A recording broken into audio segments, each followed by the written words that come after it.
wish that I could just wake up one day as a girl, so that everything strange about me would suddenly be perfectly normal.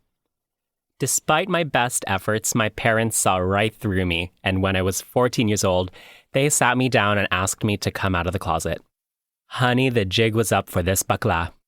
I was completely horrified, but with that moment of horror came a sigh of relief. My parents had freed me from the heavy burden I had been carrying on my shoulders.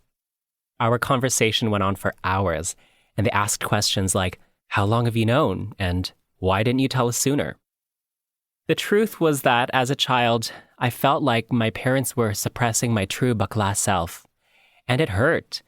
My dad in particular would try to stop me from wearing bright colors or walking around with a limp wrist.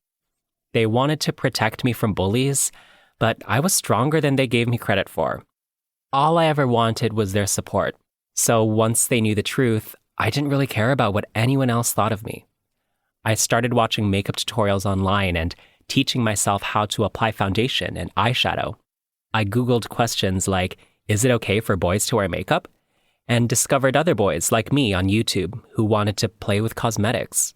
I soon wore lipstick to school and light concealer over my pimples, and I started my own YouTube channel to document my makeup journey.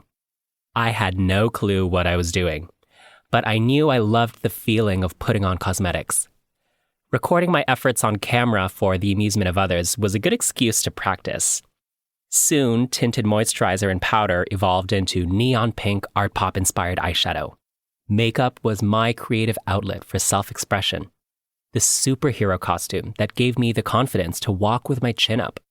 At school dances, I wore leather pants and a pair of high heels I borrowed from a friend.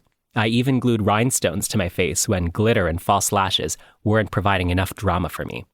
I was totally comfortable being gawked at by everyone and fitting in with no one. I made my face a canvas for art, and the school hallways were my runway.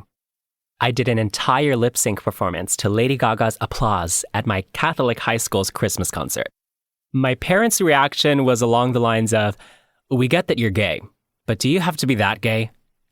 What can I say? When I came out of the closet, I had to make up for lost time. My performance ended with me jumping off the stage and landing in the splits on the gymnasium floor. Let me tell you, everybody in that audience gagged. All the girls were thrilled, and the triumph was memorialized in my yearbook. Not everyone was a fan of my antics, but by then the bullies were in my rearview mirror. I had realized that I was an undiscovered supermodel. Everyone else just hadn't caught on yet. After feeling like an outcast and an underdog for so many years, I resolved to ace every course. I wanted to be fierce in the classroom too. I had no shame in being what kids would call a tryhard. My newfound confidence led me to a circle of friends just as studious and ambitious as I was, and we encouraged each other to get A's on every exam and assignment. I suppose I wanted to prove to myself that I could still excel in school despite being out, flouncy, and flamboyant. In English class, I presented a book report on Goethe's Faust, wearing a long gray lace-front wig, beard, and prosthetic makeup, along with white contact lenses in my eyes and a solar system diorama on my head to represent the aged Faust's enlightenment in heaven. That was quite the bus ride to school. For our assignment on Shakespeare's Macbeth, my friends and I made a music video in which we sang and danced to Lady Gaga's Bad Romance.